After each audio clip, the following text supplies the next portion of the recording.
क्या सिर्फ एक अल्ट्रासाउंड आपके बच्चे में कुछ गंभीर जन्मजात समस्याओं का खतरा बता सकता है?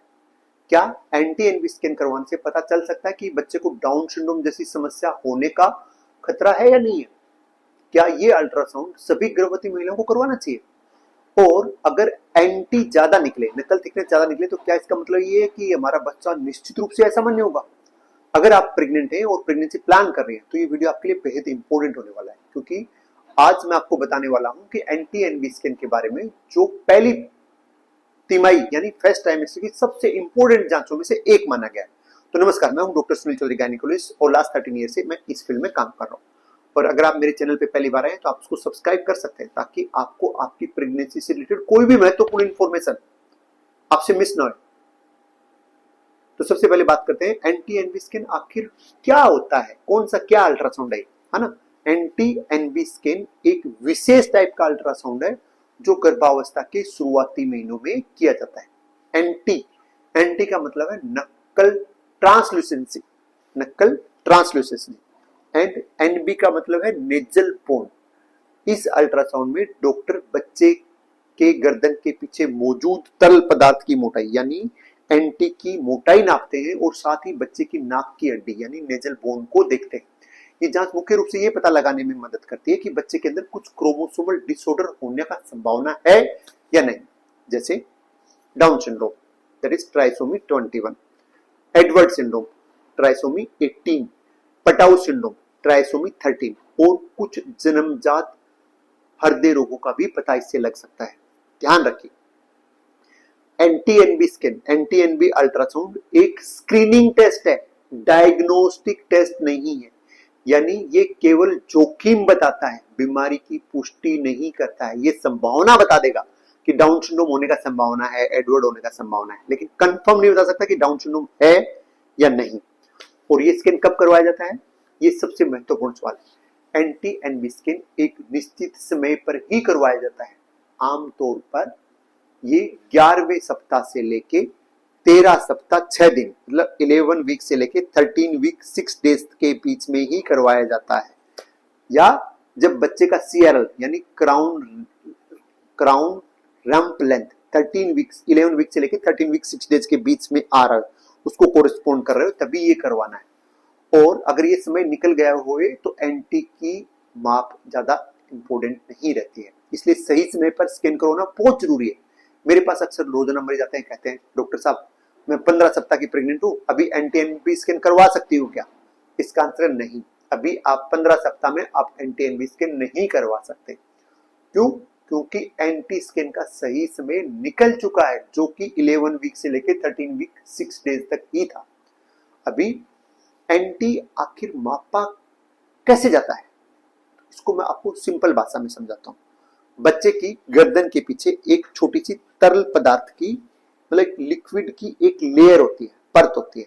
अल्ट्रासाउंड में इसकी मोटाई कि कितना मोटा है उसको नापा जाता है, जैसे आप फोटो में देख रहे हो। नॉर्मली ये एक पतली सी लेयर होती है, लेकिन यदि इसकी मोटाई बढ़ी हुई है तो कुछ आनुवंशिक या संरचनात्मक समस्याओं का जोखिम आपके बच्चे में बढ़ सकता है। और अब यहाँ पे एक बात समझना बहुत जरूरी है, एंटी मतलब एंटी का बड़ा होना बीमारी होना नहीं है, और एंटी सामान्य होने का मतलब भी ये नहीं कि 100% गारंटी नहीं है कि आपका बच्चा नॉर्मल है। ये केवल जोखिम का आंकलन करता है। अब बात करते हैं नेजल बोन।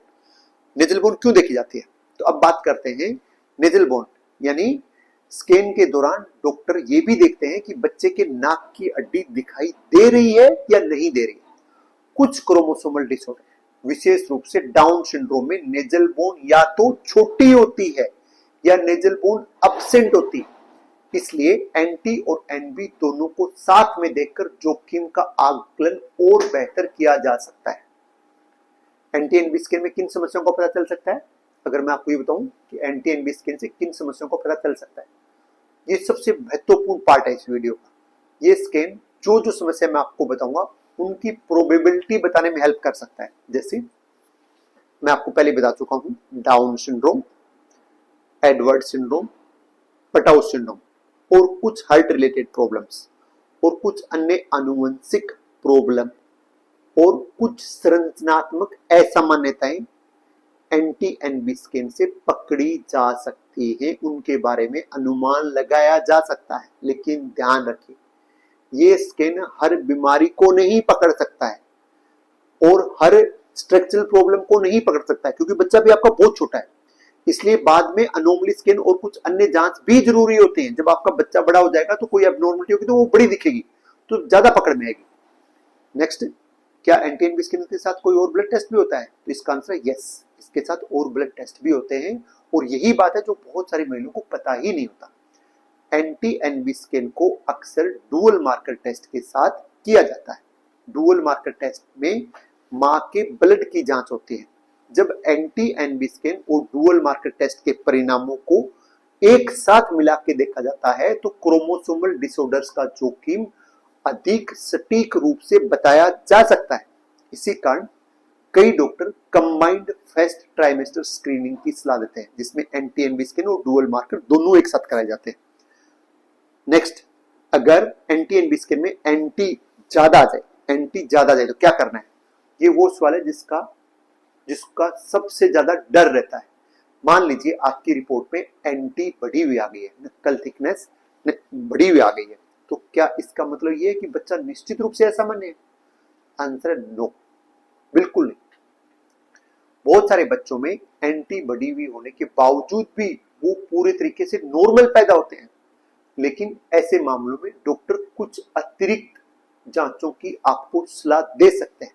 अगर एंटी बढ़ा होगा तो हम पेशेंट को कुछ एक्स्ट्रा टेस्ट कराने के लिए बोलते हैं, जैसे या तो हम उसको बोलेंगे डुअल मार्कर टेस्ट करा लो, या एनआईपीटी करा लो, या टारगेटेड अल्ट्रासाउंड करा लो, या अगर बच्चा जैसे बड़ा है उसके कुछ हार्ट में प्रॉब्लम लग रहा है तो जब टाइम आएगा तब हम बच्चे का फिटल इको भी करके देखते हैं, या हम उसको बोलते हैं कोरियोनिक विलस सैंपलिंग करवा लो या अम्नियोसेंटेसिस करा लो।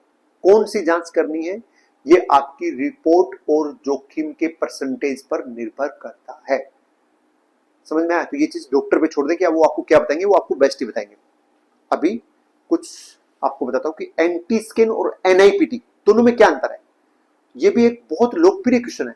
एंटी एनबी स्कैन एक अल्ट्रासाउंड आधारित स्क्रीनिंग टेस्ट है। हम उसमें अल्ट्रासाउंड से ये बताते हैं कि बच्चे में कितना परसेंट प्रोबेबिलिटी है एबनॉर्मल होने का, जबकि एनआईपीटी टेस्ट मां के खून से किया जाने वाला अत्यधिक संवेदनशील स्क्रीनिंग टेस्ट है। एनआईपीटी की सटीकता अधिक होती है, लेकिन ये भी एक डायग्नोस्टिक टेस्ट नहीं है, ये भी एक स्क्रीनिंग टेस्ट है। इसलिए कई बार एंटी स्कैन और एनआईपीटी दोनों की आवश्यकता पड़ सकती है। लेकिन एनआईपीटी करवा लिया इसका मतलब ये नहीं है कि आपने एंटी एनबी स्कैन नहीं कराना। एंटी एनबी स्कैन अपनी जगह, एनआईपीटी अलग जगह है। अभी क्या सभी गर्भवती महिलाओं को एंटी एनबी स्कैन करवाना चाहिए? इसका आंसर है यस, सभी गर्भवती महिलाओं को एंटी एनबी स्कैन करवाना ही करवाना चाहिए। क्यों? आपके दिमाग में आ रहा होगा क्यों? क्योंकि ये एक सुरक्षित टेस्ट है, क्योंकि अल्ट्रासाउंड से करते हैं, इसमें कोई दर्द नहीं होता। सेकंड, अल्ट्रासाउंड करते हैं तो इसमें कोई रेडिएशन नहीं होता, क्योंकि ये साउंड वेव पे काम करता है। और बच्चे की शुरुआती स्वास्थ्य जांच के लिए अत्यंत इंपॉर्टेंट है, बहुत ही ज्यादा इंपॉर्टेंट है, विशेष रूप से यदि मां की एज 35 ईयर से अधिक है, बच्चे में पहले आनुवंशिक बीमारी का कोई प्रॉब्लम रहा है, परिवार में हिस्ट्री है आनुवंशिक प्रॉब्लम्स का, तो ये जांच और भी महत्वपूर्ण हो जाती है। नेक्स्ट अभी मैं आपको बताता हूं top 5 question N T NB scan के बारे में जो मरीज मेरे से पूछते हैं। तो इसमें सबसे पहले अपन बात करेंगे, पहला सवाल, सर क्या एंटी एनबी स्कैन से बच्चे का सेक्स पता किया जा सकता है कि मेल है या फीमेल है? तो इसका आंसर यह है कि भारत में बच्चे का सेक्स की जांच करना कानूनी अपराध है। इसमें जो करेगा वो भी फंसेगा, जो करवाएगा वो भी फंसेगा, दोनों जेल में मिलोगे। तो ऐसी बातें कभी भी बिल्कुल नहीं करनी। सेकंड, क्या एंटी स्कैन से बच्चे की सभी बीमारियां पता चल जाती हैं? इसका आंसर नो, सारी बीमारियां इससे पता नहीं चलती। ये केवल विशेष कुछ समस्याओं के जोखिम का ही आकलन कर सकता है, और इस टाइम आपका बच्चा बहुत छोटा है तो सारी अनोमली इससे नहीं पता चलते हैं एंटी एनबी स्कैन से। तीसरा सवाल, क्या एंटी ज्यादा होने का मतलब बच्चा असामान्य है? इसका भी आंसर नो, ये केवल जोखिम बढ़ने की संभावना का एक संकेत है। इसको आगे दूसरे टेस्ट करा के हमें कंफर्म करना पड़ेगा। चौथा सवाल, क्या ये स्कैन मां या बच्चे के लिए नुकसानदायक हो सकता है? इसका आंसर नो, ये एक सुरक्षित अल्ट्रासाउंड जांच। 5वें सवाल की अगर बात करें तो अगर एंटी स्कैन नॉर्मल है तो क्या बाद में अनोमली स्कैन कराना भी जरूरी है? ये बहुत सारे लोग पूछते हैं कि अगर एंटी एनबी स्कैन करवा लिया, वो नॉर्मल आ गया, तो क्या बाद में अनोमली स्कैन करवाना जरूरी है? इसका आंसर है यस, बिल्कुल। अनोमली स्कैन फिर भी आवश्यक है, क्योंकि उस टाइम बच्चा बड़ा हो गया, वो उस टाइम पूरे शरीर का डिटेल टेस्ट किया जाता है।